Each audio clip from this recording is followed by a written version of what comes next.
sa Ang libay. Panginoon 'no, kanina po ano, Amen. habang ako ay magte-testimony lang po, habang ako ay namili po ng wrapper ng lumpia kanina. Sabi ko, "Panginoon," sabi kong gano'n, ano, ang tawag dun, iniimbita ka ako ng isang platform, sabi ko na magmensahe sa ano nila, "Anong gusto mong ibigay ko?" Tapos ano, parang nung habang nag-aano po kami, habang nagda-drive ako mag-isa, iyon po, naano ko na parang nangusap si Lord sa'kin na, nung nagtanong po yung isang disciple sa Panginoon na, "Panginoon, turuan mo kaming manalangin." Yun po yung pinaka-message niya, ano po. So, yun Tapos po yung yan, minimiss ko. baka yan connected pa bukas pastoras ay pas-as kapatid, Sis Babe, ay baka connected pa bukas yung imemensahe ko bukas. Amen. Ano, grabe po talaga mangusap si Lord. Sabi niya, alam niyo po ang sabi ng Lord 'no, believe it or not 'no, nangungusap po talaga ang banal na espiritu. Sabi niya, "Alam mo anak," sabi niya, "nung nagsasalita ako at nagtuturo ako ng panalangin," sabi niya, na nung panahon po na nabubuhay siya, hindi nagtanong yung mga disciple na, "Turuan niyo kaming mag-preach, turuan niyo Oh, kaming yes, magpagaling, 'di ba? Turuan niyo correct. kaming gumawa ng himala." Ang nagpaturo sila sa Lord kung paanong manalangin, 'no? Pero Amen, 'di ba? ngayon, amen po talaga. Pero ngayon 'no po, yung mga Kristiyano mas interesado pa sila sa propesy. Mas interesado sila sa mga bagay na mga yung mga ano, yung mga kapangyarihan ng demonyo, 'di ba, yung mga gano'n. Minsan mas nago-glorify na nila yung kapangyarihan ng demonyo, hindi na nila alam Yes, nade-deceive na sila. Amen? Kaya yoon pinapaalala po ng Panginoon sa ating lahat na, "Anak, panalangin ang kailangan ng lahat ng tao. correct. Panalangin ang kailangan ng lahat ng tao. Turuan mo silang manalangin." So, pumunta po tayo, dumako tayo sa verse, ano po? Sabi niya dito, hallelujah, sa Luke 11 po, mababasa niyo po dito, sabi po dito, minsan, sa verse 1, nananalangin si Jesus sa isang lugar. Nang siya'y matapos, sinabi ng isa sa kanyang mga alagad, "Panginoon, turuan po ninyo kaming manalangin, tulad ng ginagawa ni Juan sa kanyang mga alagad." Purihin po ang Panginoon. Let's pray. Hallelujah. Heavenly Father, in the name of Jesus, we come to you, O God. Panginoon, sa mga oras na to, Panginoon, mangusap ka sa bawat isa sa amin. Sa mga anak mo ngayong umagang ito na pinili mo na makatagpo, Panginoon, makarinig, Panginoon, at makasiyasat, Ama, ng mga dapat, katarungan ng iyong mga salita, mga karunungan ng iyong mga salita, O Diyos, Ama. Inaanyayahan ko po ang banal na Espiritu sa kalagitnaan ng aming gawain, O Diyos. Sapagkat kung hindi ka, Panginoon, nangungusap sa amin ng lahat ng ito, Panginoon ko, ay walang kabuluhan, Ama.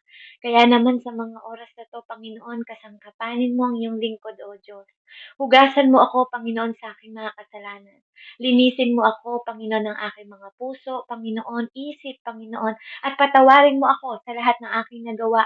Kung ako, Panginoon, ay nakagawa ng kasalanan sa buong maghapong ito, Ama, inilalapit ko po ng may pagpapakumbaba ang aking sarili, O Diyos, sa mga oras na 'to, Ama. Hugasan mo ako, linisin mo ko ako, Panginoon, at ikaw po, O Diyos, ang gumamit ng aking katawan sa mga oras na 'to. Gamitin mo na maging speaker ang aking bibig, Panginoon, at ibunyag mo, Ama, ang lahat ng gusto mo, Panginoon, ipaalam sa bawat isa sa amin, O Diyos. Kaya naman, Ama, sa mga oras na 'to, Panginoon, let your fire, Panginoon, manifest, Panginoon, sa kalagitnaan, Panginoon, ng kagawaing ito ng spiritual mentoring, Panginoon. Sa pangalan ni Jesus, Ama, itinataas ko po, Lord God, dahil karapat-dapat kang pasalamatan, karapat-dapat kang papurihan, karapat-dapat kang parangalan, at karapat-dapat kang luwalhatiin, Panginoon, sapagkat ikaw ang anak ng Diyos, Panginoon, na nagkatawang lupa, namatay, nilibing, at muling nabuhay, Ama. Ikaw ang patotoo, Panginoon, ng buhay na walang hanggan. Sa piling mo, O Diyos, hanggang sa muli mong pagdating, Panginoon. Madatnan mo kami, O Diyos, na laging nagpapakumbaba, na laging nananalangin, makatagpo mo kami na laging tapat, Panginoon, na naglilingkod sa iyo, Ama. Salamat po, O Diyos, at purihin ang iyong pangalan, Ama, in the name of the Father, the Son, and the Holy Spirit. Amen. Praise God. So, ano po, yun yung pinaka-verse natin na turuan niyo po kaming manalangin. Na po, yun ang sabi ng Panginoon. Kaya sabi niya, kaya kanina po, totoo lang po, ano, testimony ko talaga, tumutulo po yung luha ko habang ako po ay nagmamaneho. Talagang nararamdaman ko po yung presensya ng Panginoon, no? At yun ang gusto ng Lord sa bawat isa sa atin. Maranasan natin yung presensya niya. Maranasan natin yung intimacy. Maranasan natin yung totoong pakikipag-usap. Maranasan natin yung totoong pagluhod. Amen? Ang sabi ng Lord, anak, you cannot fake prayer. You cannot fake prayer, sabi ng Lord. Hindi daw po natin pwedeng pekein ang pananalangin, sabi ng Panginoon. No po? Kaya, pwede kang magpeke, di ba? Yung naririnig ng mga tao, pwede mong pekein, di ba? Na ikaw ay mapanalangin. But you cannot fake God. Hindi mo siya pwedeng linlangin. Hindi mo pwedeng gawin yun sa Panginoon na parang ang liit-liit daw po ng paningin natin sa Diyos. Ang dami daw naghahangad, sobrang busy ng mga Kristiyano na mag-aral ng preach, wala namang intimacy. Na po, wala daw pong intimacy yung ibang Kristiyano, sugod daw po ng sugod sa battle, wala namang mga intimacy sa akin. Puro daw po puro karunungan ng mundong ito. Karunungan yung pagpanonood lang ng mga YouTube, no? Sinusundan lang nila, pero ang totoo, hindi naman nila totoong inaral. Na po, hinihiram nila yung karunungan ng iba para lang mag-glorify sila. Amen?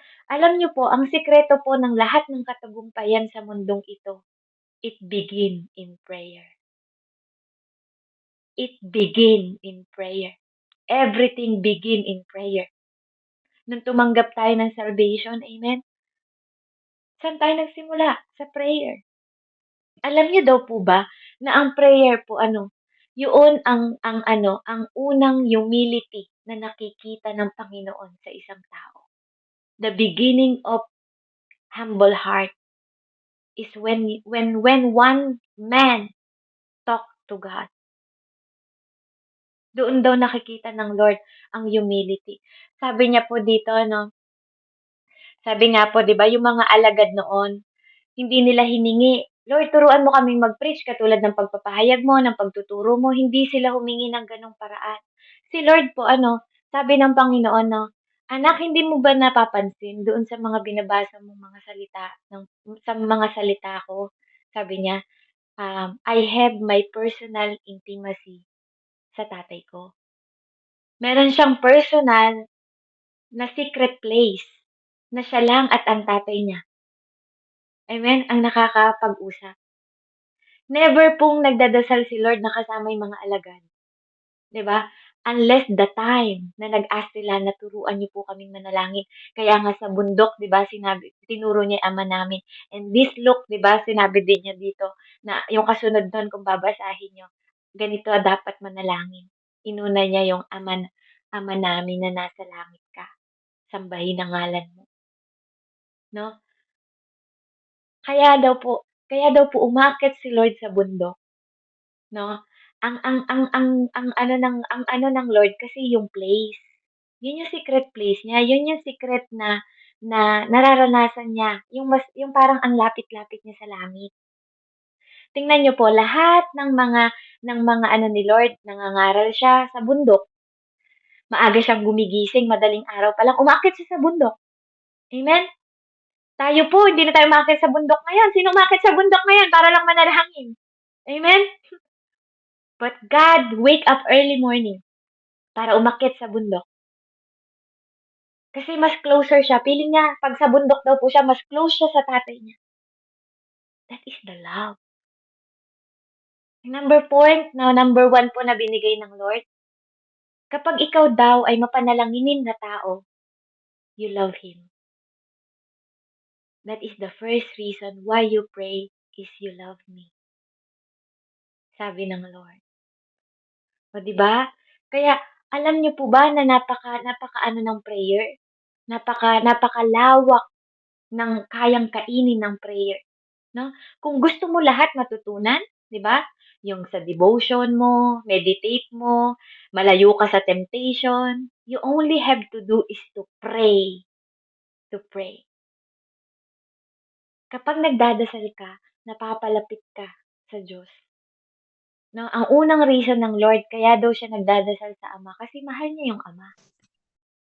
'Di ba pag may mahal ka gusto mo lagi mong kausap, tama? 'Di ba? Dati nung wala ka sa Panginoon, good morning darling, good morning dear, 'di ba? Good morning asawa ko, good morning my love, 'di ba? Tapos gusto mo tawagan siya agad. Kasi may relasyon kayo eh.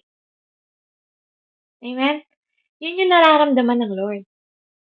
Umakyat siya ng maaga pa lang, excited siya na makausap si tatay niya. Kasi kung di siya excited, di siya babangon na maaga. Amen? Gusto niya agad makausap yung tatay niya. Yung tatay niya, ang unang-unang niya gustong makausap, maliban sa kahit sino. At kahit mag-isa siya, nagpupunta siya sa kanyang secret place para makatagpo yung tatay niya. Yung place na tahimik, 'di ba? Yung place na alam niya na walang manggugulo sa kanya.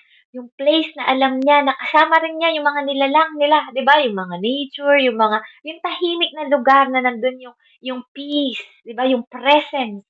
Amen? Ganun siya manalangin. Ganun kahalaga. Kasi gusto niya nakikipag-usap siya sa tatay niya eh. I believe sumasagot din yung tatay niya noon, nag-uusap talaga sila ng intimacy na pag-uusap kasi anak niya ng Diyos eh. Ne? Sinasubmit niya, 'di ba? Sinasubmit niya lahat, no? Yung humble heart niya na nire-release niya sa Panginoon Ama. Magandang umaga, 'di ba? Siguro po ganun siya magdasal, no? Na Ama namin, sumasalangit ka, 'di ba? Ama ko na nasa langit, sambahin ang pangalan mo, 'di ba? Yung gano'n na pinupuri niya, yung sobrang pag-aano niya, pag-a-adore niya sa tatay niya. Grabe yung pagmamahal niya sa tatay niya kasi hindi niya inaalintana yung aga ng gising niya. Hindi niya inaalintana na kailangan ko 'tong i-submit sa tatay ko bukas. Ito yung plano ko, pero bago 'yun, isa-submit ko muna sa tatay ko. Sinasubmit niya lahat, ini-entrust niya sa Panginoon. Tinitiwala niya lahat. Gano'n din ba tayo? Gano'n din ba tayo magmahal sa Diyos? Dahil alam niya kasi kung gaano siya kamahal ng tatay niya, eh. Dahil alam din niya kung ano yung kalooban ng tatay niya kung bakit siya nagkatawang tao. Alam niya yung dahilan ng purpose niya kung bakit siya nasa lupa. Ikaw ba, alam mo kung anong dahilan kung bakit ka nandito? Alam mo ba yung purpose mo? Maliwanag na ba sa'yo kung bakit ka nandito? Amen? Kasi mahalaga po yun. Mahalaga na dapat alam mo kung bakit ka nandito. At sa tuwing nananalangin po siya, no, nakikita niya doon yung mga bagay na dapat makikita mo, ikaw bilang tao, pag ikaw nananalangin at nandun ka sa presensya ng Panginoon, doon mo makikita yung closeness niyong dalawa. Doon mo makikita na tumatatag ka sa bawat araw, na nagsasubmit ka, yung pananampalataya mo, nag-i-increase araw-araw. Sino dito, yung, di ba, meron kapag ikaw ay karpentero. Amen? Kung saan ka mahusay, di ba, doon ka nilalapitan ng tao. Pag alam nila yung iyong talent, pag alam nila yung iyong kung saan ka expert, di ba? Sino ba ang ating modelo sa pananalangin? Si Jesus Christ. Kanino tayo dapat magpapaturo? Sa Panginoon. Amen? Kaya yung pagnanalangin, dapat sa Lord natin inilalapit kasi ang sabi niya, ang banal na Espiritu ang magtuturo sa inyo dahil hindi kayo marunong manalangin. Sabi ng Panginoon.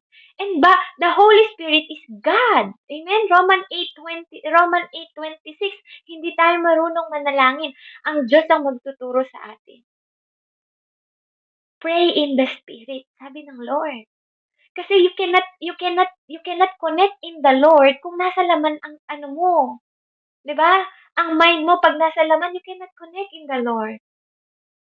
'Di ba minsan pag nagdadasal tayo, parang ang dami nang lumalabas sa bibig natin na hindi mo alam, grabe ang lalim ng mga Tagalog, 'di ba? Na hindi mo naman ginagamit pag pangkaraniwan lang na nagsasalita ka. Because you're not the one who pray. Pag the more ka na nagpe-pray, lumalalim yung pangunawa mo, no? At kapag nagpe-pray ka, dun ka rin tuturuan ng Panginoon na mag-focus ka rin sa Word of God. Kasi siya ang nagsasabi sa'yo noon. Siya ang magpapaalala sa'yo na dapat ka rin na tumututok kasi doon mo makukuha yung faith mo, yung pagbabasa mo ng banal na salita ng Panginoon. Makikita mo yung mga miracle na ginawa ng Panginoon doon, kung paano yung ginawa niya, di ba? Kaya nga sabi niya, you cannot fake prayer. Kaya kapag lumalapit daw tayo nagdadasal sa Panginoon, you have to believe that everything is na posible pagdating sa Panginoon. Kailangan nandun yung belief mo sa Kanya. Andun yung una, mahal mo siya. Kaya ka laging lumalapit sa Kanya, kaya ka laging nakakapag-usap. Yun ang unang-unang dahilan mo. Bakit? Dahil siya ang unang nagmahal sa'yo. At kaya mo siya minamahal dahil mahal siya ng banal na espiritu. Hindi dahil sa pagmamahal mo. Hindi dahil sa pagmamahal mo. Ang banal na espiritu din, ang prutas na unang-una ay love. Ang banal na espiritu ang nagtuturo sa'yo magkaroon ng intimacy at pagmamahal sa Diyos. Walang galing sa'yo. Walang galing sa atin. Walang galing sa atin. Even ang pagmamahal, bakit? Kasi si Holy Spirit ang unang nag-a-adore sa Diyos. Siya ang nakakakilala sa Panginoon. Kaya nga ang isang Kristiyano, pag tunay na mananampalataya, tunay din yan na nakikipag-communicate. Kasi tunay ang relasyon niya sa Lord. Kaya nga you cannot fake prayer. Hindi mo pwedeng mapeke ang prayer. So you have to believe.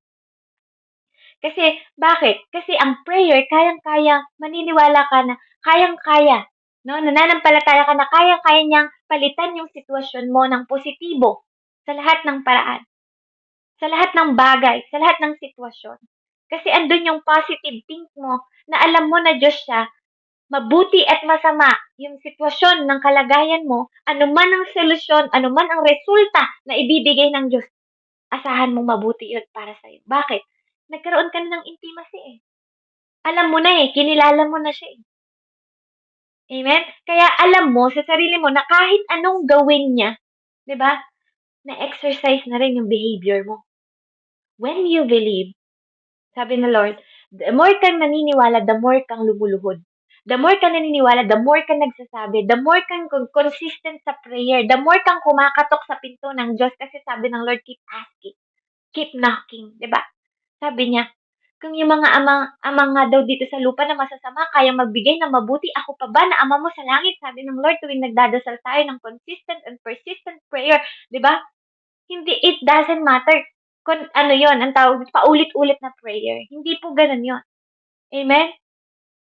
Yun lang yung faith mo na talagang, Lord, alam mo, inaangkin mo, di ba nangungulit ka? Alam niyo po, pag binasa niyo itong Luke 11, no? Basahin ko lang po, makikita niyo dito yung parable na sinabi ng Lord about dun sa magkaibigan. Sabi niya dito sa 5, sinabi pa rin niya sa kanila, ipalagay nating isang hating gabi, isa sa inyo ang nagpunta sa isa ninyong kaibigan at nakiusap. Kaibigan, pahiram muna ng 3 tinapay. Dumating kasi ang kaibigan kong naglalakbay at wala akong maihain sa kanya. At ganito naman ang sagot ng kaibigan mong nasa loob ng bahay. Huwag mo akong gambalain. Sarado na ang pinto. At nakahiga na kami ng aking mga anak. Hindi na ako makakabangon para bigyan ka ng kahit ano. Verse 8, sinasabi ko sa inyo, hindi man siya bumangon dahil sa kaniyang pagiging magkaibigan, babangon siya upang ibigay ang hinihingi ng kaibigan dahil sa pagpupumilit nito. Kaya't sinasabi ko sa inyo, kayo'y makakatagpo, kumatok kayo at kayo'y pagbubuksan. Sapagkat ang bawat humihingi ay tatanggap, at ang bawat humahanap ay makakatagpo, at ang bawat kumakatok ay pagbubuksan. Kayong mga ama, bibigyan ba ninyo ng ahas ang inyong anak kung ito'y humihingi ng isda? Bibigyan ba ninyo siya ng alakdan kung siya'y humihingi ng itlog? Kayo na mabubuting kaloob. Kayo ngang masasama ay marunong magbigay ng mabubuting kaloob sa inyong anak, lalo na ang inyong ama na nasa langit. na magbibigay ng Espiritu Santo sa mga humihingi sa Kanya. Hindi niyo po napansin, no? Doon sa pinakadulo, no, dulo ng panalangin na to, ang sinabi niya, sa lahat daw ng hihingi ay bibigyan niya ng Espiritu Santo. Ang sinabi ng Diyos, no? Hindi niya sinabi na tinapay, hindi niya sinabi na pagkain o kagalingan. Ang sinabi niya dito, Espiritu Santo. Amen? Kasi lahat tayo, no? Nung salvation po ang hiningi natin sa Lord, yung first prayer, begin prayer po, nung tayo ay nanalangin, nung tayo ay kumatok, nung tayo ay nagsisi, nung tayo ay lumapit sa Diyos, yun yung assurance na binigay ng Diyos sa'yo. Yung Espiritu Santo. Yun yung assurance na binigay sa'yo ng Panginoon para magturo sa'yo kung paano manalangin. Amen?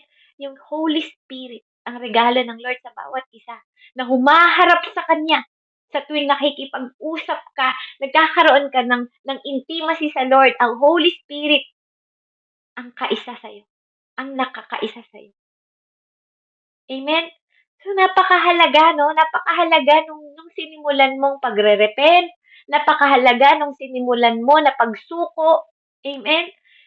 Ng paghingi sa Panginoon kasi hindi niya pinagdamot yung pinakamahalaga na yun ang kailangan mo sa mundong ito. Ang Holy Spirit ang kailangan ng bawat isa sa mundong ito. Dahil walang aakyat sa langit ng walang Holy Spirit. At yan din, ang Holy Spirit din ang nagtuturo sa atin manalangin dahil hindi daw po tayo manurong manalangin. At ang behavior din natin, ang Holy Spirit din ang nagtuturo sa atin. The more na tinuturuan niya tayong lumuhod sa Panginoon, binabago ka niya araw-araw. Namamatay na yung hilig mo sa lahat ng laman. Namamatay yun. Nailalayo ka sa temptation. Alam niyo po ba na naitutulong yon na malaking tulong ang prayer na nawawala ka sa temptation? Nilalayo ka ng Diyos sa temptation. Kasi bakit? Nakadepende ka sa Kanya. Yun yung behavior na tinuturo ng Diyos.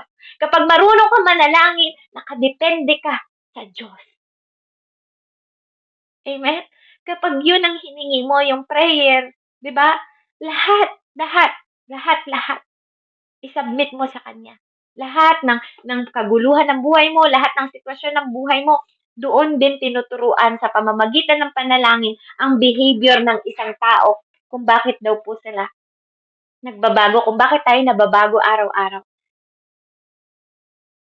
Nung tayo ay naniwala, diba? Nagkaroon din po tayo tinuturuan niya yung behavior natin. Amen? Tinuturuan niya, the more you pray, sabi niya dito, it will change who you become. Sabi niya. So, 3 B po yun, ano? When you believe, sabi niya gano'n, He will change your behavior. Dahil sa prutas yun ng banal na Espiritu. And He will change you who you become. Diba? Kasi ang who you become is to be Christ-like. Yun yung goal natin lahat. To become Christ-like. And being Christ-like is prayerful God. He is a prayerful God. He is a prayerful man. Amen? Kaya kailangan prayerful ka. Walang Kristiyano na wala nang alam kundi magturo lang na magturo, mag-preach, hindi naman lumuluhod sa Diyos. Walang ganon. Walang Kristiyanong tamad manalangin. Walang Kristiyano po na ganon. No po, na nagsasawang manalangin, nagsasawang magpaulit-ulit humingi at humiling at sumamo sa Panginoon. No, that is the sign of depending Him. That is the sign of believing to Him. That is the sign of good character and good behavior sa Lord because you humbly yourself. He will invite you. He is the one who invite you. Anak, talk to me. Kahit anong pakiramdam mo, wala siyang pakialam doon. Ang gusto niya, kausapin mo ako, anak. Kahit anong pakiramdam mo, kausapin mo ako, anak. That is matter sa Kanya. Napaka-matter po na sa Lord noon na nag-i-spend ka ng oras na imbis na i-release mo yung galit mo sa iba, mas pinipili mo na kausapin siya. Gustong-gusto niya yon. Hindi siya katulad ng tao na nagsasawa siya. Diba? Kaya tulad nung kaibigan na dahil ayaw niya lang mag-ingay yung kaibigan niya, kaya niya binigay. Diba? Pero ang Panginoon po, binibigay niya kasi bakit? Diyos siya na mahabagin eh. Diyos siya na maawain eh. Diyos siya na mabuti eh. Amen? Diyos siya na punong-puno ng biyaya. Di ba? Biruin mo, yung Diyos na yon, yung Diyos na nagpapagaling, Diyos na nagligtas sa'yo, Diyos na may gawa ng langit at lupa, Diyos na tumutulong sa'yo, Diyos na nagtuturo sa'yo, Diyos na nagbabago sa'yo. Name it, kapatid, lahat ng magagandang bagay na ginawa ng Diyos sa'yo. Yun yung Diyos na nag-i-invite sa'yo na anak, usap tayo. 'Di ba? Kapag na ini-invite kayo ng gobernur, ng mayor, ng mga television, 'di ba? Excited kayo eh. 'Di ba? Pero dito, yung nag-i-invite sa atin, tuwing tinaaya niya tayo na magdasal ka anak. 'Di ba pag may dumaan sa yung ambulansya, naranasan niyo ba 'yon? Dumadaan pa lang yung ambulansya, anak magdasal ka. Ini-invite ka niya agad. 'Di ba? Pag nakita mo may bumberong dumadaan, anak magdasal ka. Hindi ko naman kahano-ano yun, ba't ko ba ipagdadasal yun? Pero dahil tinuturuan ako ng Diyos, tinuturuan niya yung karakter ko, anak, mahalin mo ibang kapwa mo, mahalin mo yung kapwa mo, siya yung nagsasabi nun sa akin. Siya yung nagsasabi nun sa atin. Kaya ganun na lang ang dedikasyon niya sa pagdadasal noon. Yun ang nagpapalakas sa kanya. Amen? Yun ang nagbibigay sa kanya ng strength niya, na alam niya na Ama, nakadepende ako sa iyo ngayong araw na to, itong buong araw ko na to, sinasubmit ko sa iyo, Ama, I humbly myself before you, O God. Yun yung sinasabi natin. No, na hindi tayo nagyayabang sa harap ng Diyos kasi pag di tayo nagdasal, sa umpisa pa lang at pagmulat ng mata natin, ibig sabihin kaya mo na yung sarili mo, nagyayabang ka sa Lord na hindi mo na siya kailangan. Pero, kaya nga, ang pagdadasal is the beginning of humility. Amen? Kaya napakabuti po ng Panginoon. That is the opportunity na hindi siya basta activity. No po? Ang sabi niya dito, you will know that prayer is not activity, sabi niya. It is an opportunity. Sabi niya po. Kaya dito, sabi niya, opportunity to talk to you. Na opportunity to talk to you. Sabi niya, yung Father of Heaven. Diba? He is the Father who listens every deepest and darkness. Sabi niya, ng secret of your life. Siya yung Diyos, diba? Na best friend mo. Sa totoo lang, siya yung best friend mo. Kasi siya ang nakakaalam ng lahat ng darkest and deepest na sugat mo. Kasi alam niya yon. Kaya nga, you cannot fake prayer. Alam niya, ikaw, di ba, pumupunta ka sa secret place mo, lahat, Lord, nasasaktan ako sa sinabi ng kapatid ko. Lord, nasasaktan ako sa nangyari sa pamilya ko. Lord, nasasaktan ako. Yung deepest, di ba, na sitwasyon mo. Sa Lord mo yun sinasabi. Siya ang nakakaalam ng lahat ng mga panahon, kung kailan ka nanghihina, kung kailan ka bagsak, di ba? Siya yun. Kaya ganun kahalaga po ang pananalangin, no? Ini-invite ka niya na, sige na anak, ibuhos mo lang sa akin, anak. Sige lang, ihain mo, anak. Diba? Andun siya para tumulong, andun siya para kumatugon, andun siya para umabot sa lahat ng pananalangin natin. Gusto mo maging mahusay na preacher? Pag-aralan mo munang manalangin. Gusto mo maging mahusay na nagpapahayag na salita ng Diyos, maging evangelist at masulok ng mundo? Pag-aralan mo munang lumuhod at manalangin. Gusto mo maging mabuting tao? Mabago yung behavior mo? Pag-aralan mo munang lumuhod araw-araw. Gusto mo ng kagalingan ng pamilya mo, pamangkin mo, anak mo, mahal mo sa buhay, kaibigan? Pag-aralan mong magkaroon ng intimacy sa Panginoon. Habang binubuklat mo yung banal niyang aklat para patuloy siyang mangusap sa iyo at siya ang magpapatatag sa iyo sa pamamagitan ng kanyang mga pangako. Gusto mo mapupunta sa buhay na walang hanggan o maranasan yung langit dito sa lupa? Pag-aralan mong karoon ng pakikipag-usap sa Diyos at mararanasan mo yung langit nandito sa bahay mo. Diba? Let the kingdom come. Your will be done on earth as in heaven. Yun ang sabi ng Panginoon.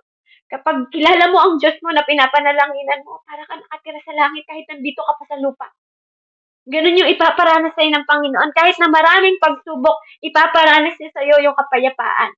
Ipaparanas niya sa'yo yung pag-ibig, ipaparanas niya sa'yo yung kagalakan. Hindi mo kahit kailan matatagpuan dito sa mundo ang pag-ibig, kagalakan, at ang kapayapaan. Galing yan lahat sa Diyos. Walang kapayapaan dito sa mundo. Wala din ditong joy. Lahat dito puro happiness. Kapag may nangyari, saka ka lang masaya. Sa kanya hindi. Overflowing joy. Sa Diyos galing yon. Amen? Yung love din. Walang totoong love dito sa mundo. Salamat sa Holy Spirit na binigay ng Panginoon kasi nagkaroon ng totoong pag-ibig. Ganun na lamang pagmamahal ng Diyos. Na sinugo niya ang kanyang anak. At ang sino mang sumampalataya at maniwala sa kanya magkakaroon ng buhay na walang hanggan. Yun yung totoong pag-ibig. Diba? Yung kayang mamatay para sa kaligtasan mo. At wala nang ibang mamamatay. That is the last. Si Jesus Christ ang worthy lamb. Sabi niya, kaya nga po dito, kapag ganyan, sabi niya, you will always hear His voice to invite you to talk to Him. Diba? Diba pag ini-invite ka, diba pag tinatawag ka ng asawa mo, diba ibig sabihin namimiss ka niya?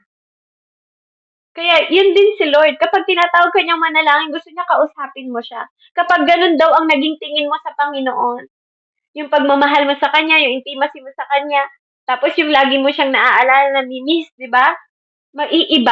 Maiiba daw po. Hindi ka magsasawang manalangin. Pag ganun ang tingin mo sa Kanya, di ba? Yung karelasyon mo siya, yung Ama sa Langit. The God who knows you, the God who's inviting you to talk to Him. 'Di ba? Napaka-special. Yun daw yung pinaka-special na moment sa buhay ng isang tao. No? Kung makikita lang daw natin at kilalanin natin kung sino siya sa buhay natin, that is the special moment every time sa buhay mo. Alam niyo po, kahapon nandun ako sa biyanan ko, ano, sabi ko, Lord, magdi-December na. Sabi nila, magbo-birthday ka daw pag December. Alam niyo, bumalik sa akin yung salita. Sabi niya, anak, batiin mo ako araw-araw para hindi mo ma-miss yung birthday ko. Kaya simula kahapon po, nag-pray ako, Lord, happy birthday! Sabi ko sa kanya, hindi ko naman alam yung birthday niya. Simula nung, yun nga, kahapon, October 1 po, nagsimula akong batiin si Lord ng happy birthday. Kanina din, nagsimula ako, Lord, happy birthday. Yun.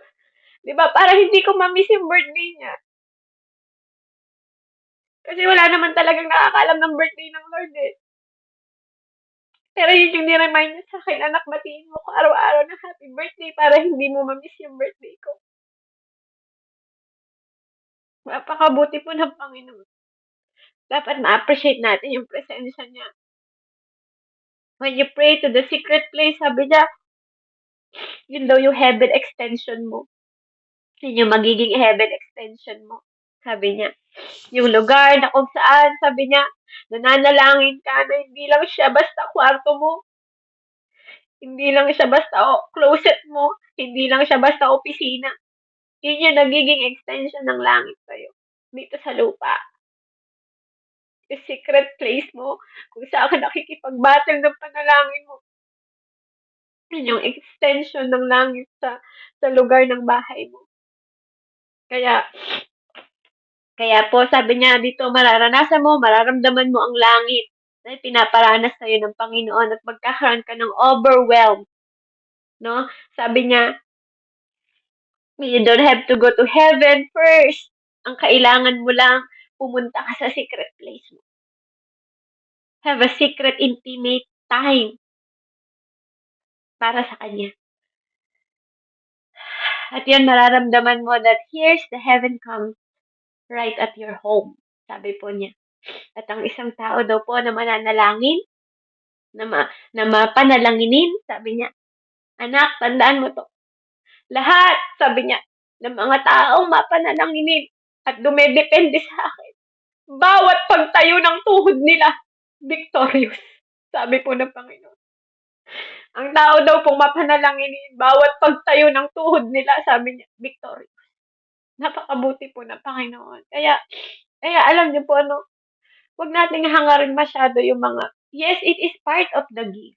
part of the gift ng lahat, 'di ba? Lahat ng ano. Pero mararanasan mo 'yan 'pag nagkaroon ka ng totoong intimacy sa Panginoon.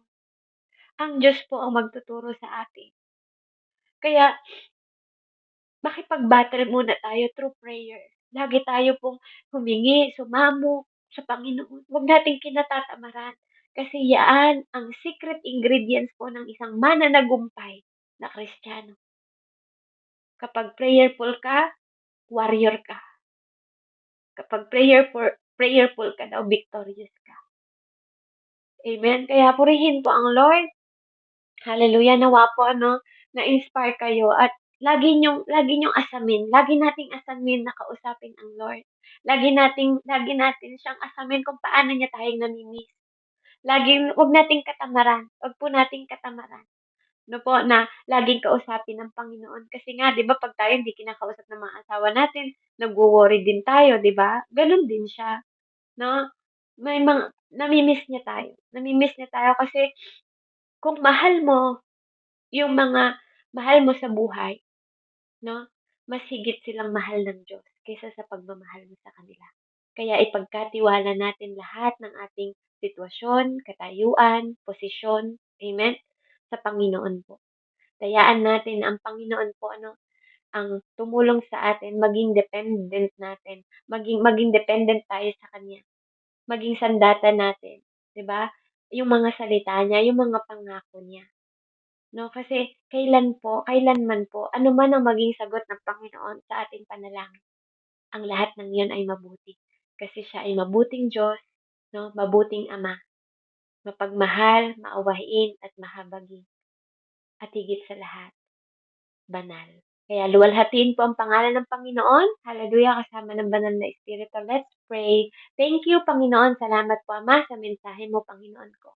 Alam namin, Lord, na ang lahat ng mga benefits, Panginoon, na itinuro mo ngayon, Lord, ay nagpalakas, Panginoon, na we just keep continuing, Panginoon, ng petition, Lord, ng lahat ng aming panalangin. Yung faith mo, kung paano mo kaming tinitest, Lord, na patuloy kaming lumuluhod sa'yo dahil sa bawat pananalangin namin, babaguhin mo ang sitwasyon, Panginoon, ng aming buhay. At sa bawat pananalangin namin, babaguhin mo ang aming behavior, Panginoon, at aming paniniwala at pananampalataya, Lord, na lalong maging matibay, Panginoon. Sa'yo namin inilalagay, Panginoon, ang batong sandigan namin, O Diyos. Sapagkat sa iyong mga salita, Ama, nakapanahanan kami sa bawat pagkokorek mo, Panginoon, sa amin ay ang pag-asa na aming buhay, Lord God, na sa iyo, O Diyos, ay may buhay na walang hanggan. Kaya naman, Ama, patuloy mo kaming tulungan, turuan ang manalangin, Panginoon. Tulungan mo kami na mahalin ka ng tama. Tulungan mo kami, Panginoon, na itrato ka, ay galang ka, Panginoon, ang pinakamataas na paggalang at tama, Panginoon, na pakikipag-usap sa iyo, O Diyos. Sa mga panahon, Ama, na kami po, Panginoon, ay nakakaranas ng kapighatian. Sa mga panahon, Panginoon, na kami ay nakakaranas ng kahinaan. Sa mga panahon, Panginoon, na kami ay nagkukulang, Ama. Patuloy mo pong punuan, Lord, at paalalahanan ng bawat isa sa amin, Ama, na sa bawat pagluhod ng aming tuhod, sa bawat paghahain ng aming puso, Panginoon, O Diyos, Ikaw po yung Diyos, Panginoon, na nakikinig, Ama.